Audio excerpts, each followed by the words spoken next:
সাকিব কি সত্যিই ফিরছেন? কবে নাগাদ তাকে মাঠে দেখা যাবে? বিস্তারিত জানতে ভিডিওটি শেষ পর্যন্ত দেখুন। বিসিবি দীর্ঘদিন ধরে সাকিবকে ফেরানোর চেষ্টা করছিল, তবে রাজনৈতিক পালাবদলের আগে পরিস্থিতি কিছুটা জটিল ছিল। এখন নতুন সরকারের অধীনে বিসিবির জন্য সেই বাধা আর নেই। একটি সূত্র থেকে জানা গেছে সাকিব কেবল ফিরছেন না, বরং জাতীয় দলের হয়ে নিয়মিত সিরিজ খেলবেন। আর ভক্তদের জন্য সবচেয়ে বড় চমক হলো 2027 বিশ্বকাপ খেলে আনুষ্ঠানিকভাবে ব্যাট ফ্যাট তুলে রাখবেন বিশ্বসেরা এই অলরাউন্ডার।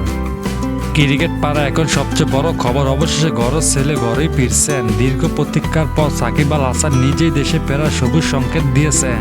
সাম্প্রতিক একটি সাক্ষাৎকারে তিনি জানিয়েছেন সব ঠিক থাকলে ফেব্রুয়ারির শেষ দিকে বা মার্চের শুরুতে পা রাখছেন বাংলাদেশে। মাঠের বাইরে যতই বিতর্ক থাকুক, 22 গজে সাকিবের উপস্থিতি মানে অন্যরকম উন্মাদনা। সাকিব ভক্তদের জন্য দারুণ খবর হলো তিনি এখনই অবসর নিচ্ছেন না, দেশের জার্সিতে মাঠ মাতাবেন আরও কিছুদিন।